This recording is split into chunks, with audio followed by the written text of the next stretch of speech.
Breaking tonight, a major controversy erupting moments ago on the campaign trail as a top Democratic senator makes comments that could potentially cost her the seat, suggesting that voters in the South are both racist and sexist.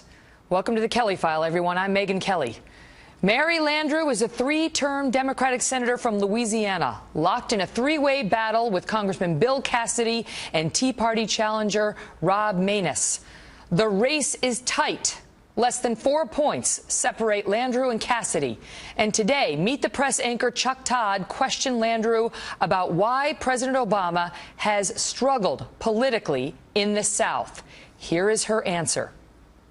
To be very, very honest with you, in the South has not always been the friendliest place for African Americans. It's been a difficult time for the president to present himself in a very positive light as a leader. It's not always been a good place for women to be able to present ourselves. It's more of a conservative place. So we've had to work a little bit harder on that. But, but the people trust me, I believe. Really, they do, to trust me to do the right thing for the state. Louisiana Governor Bobby Jindal immediately slammed those comments, calling them remarkably divisive, saying, quote, implied in her comments is the clear suggestion that President Obama and his policies are unpopular in Louisiana because of his ethnicity. That is a major insult by Senator Landrieu to the people of Louisiana, and I flatly reject it. Of course, the governor is a Republican.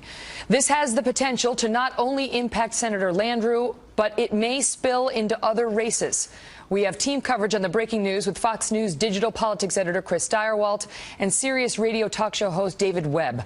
But we begin tonight with Congressman Bill Casiddy, Landrieu's Republican challenger, who joins us now by phone. Sir, thank you very much for being here. Your reaction to her comments. Stand by. We're trying to get him. Hold on. Hear me? Okay. Can you hear me? I've got you, sir. Your reaction to Senator Landrieu's comments. Yeah, people in Louisiana care deeply about our country. They are being bombarded by his regulations. They don't understand Obamacare. Can't imagine why he won't approve Keystone XL pipeline. When under our Constitution we work through the political process to change directions, we're called racist. We're doing exactly what we're supposed to do, go to the polls and vote out the senator that supports him 97% of the time, and we're racist. I think the people in Louisiana have been pretty long suffering. We're the ones suffering under Obamacare. So I disagree with the senator. I wish she'd focus more on policies instead of insulting us. She suggests that they are also sexist, saying this hasn't always been a good place for women to present ourselves. It's more of a conservative place, so we've had to work on that. This is a woman who's been elected to the U.S. Senate by Louisianans for 3 times in a row. Your thoughts on that piece of her comments? She's held elective office, statewide or local, since she was age 23. Our governor, prior to Governor Jindal, was a woman. Now, again, someone who is upset because people in Louisiana are rejecting her support for the president, i.e. rejecting the fact that he won't approve Keystone. He forces Obamacare down our throat. He's trying to kill our jobs with regulations, and we're called racist.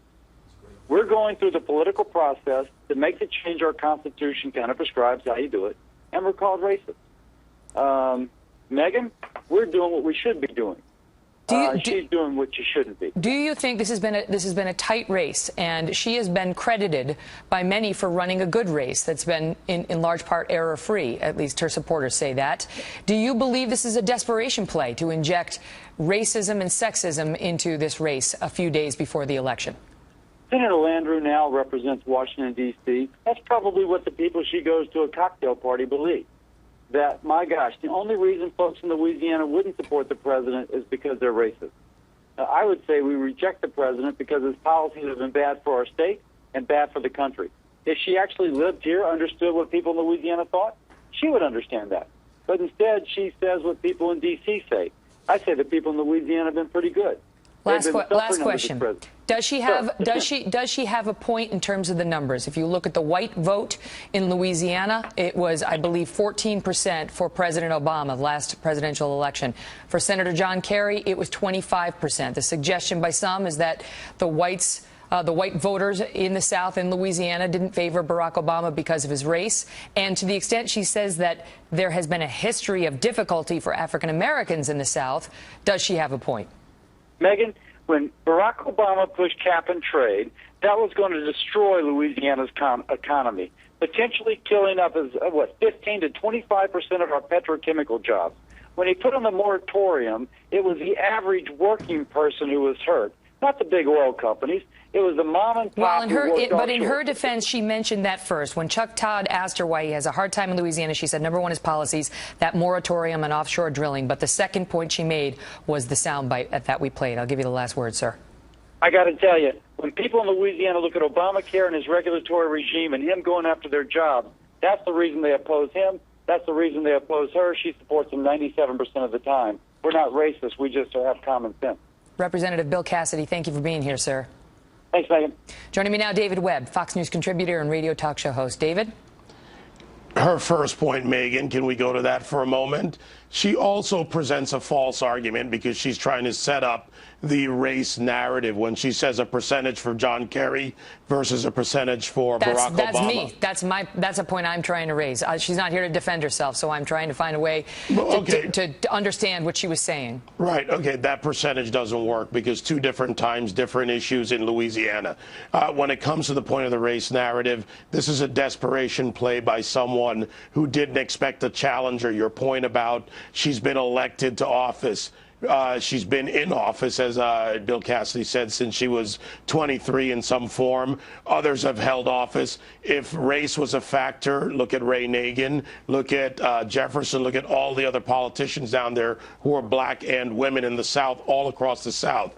This is about really what politicians do worst, especially Democrats, that if you have nothing to run on, then you paint your opponents as someone to run away from. And we've seen this play out with others in the Democratic field, with Kay Hagan, with others all across the country. This is desperation by Democrats who are going to lose the Senate likely, and they need the vote that is usually depressed in midterms, to come out and vote for Democrats. Is there, as an African-American man, let me ask you what I asked Bill Casiddy, is there any truth to what she said?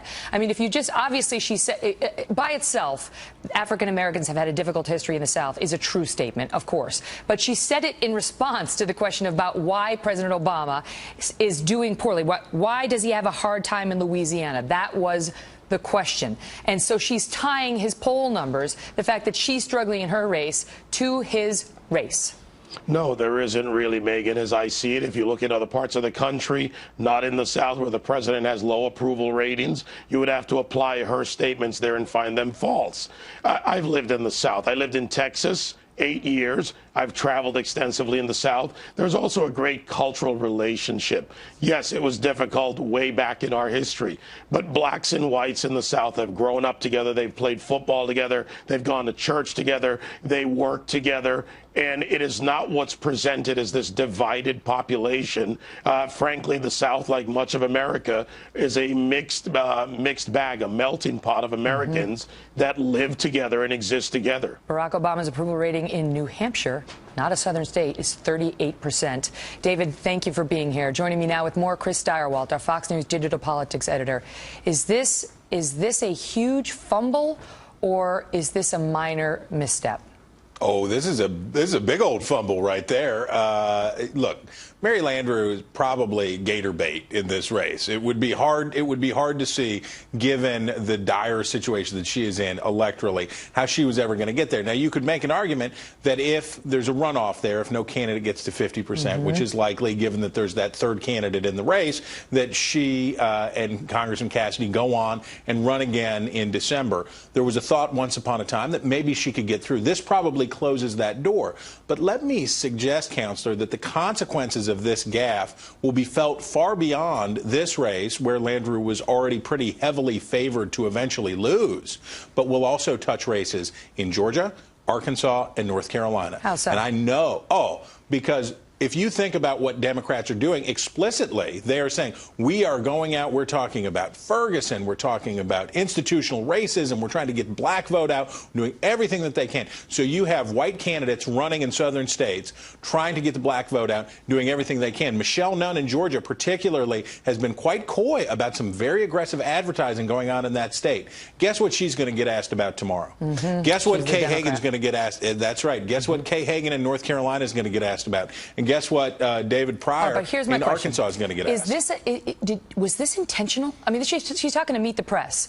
Right. Was it intentional that for her to inject racism and sexism into this race? Because there's got to be an understanding that for some voters who would otherwise have stayed home, who have now who are now thinking that she called them a racist or she called them a sexist, right, are going to be motivated to go out to the voting polls on Tuesday afternoon.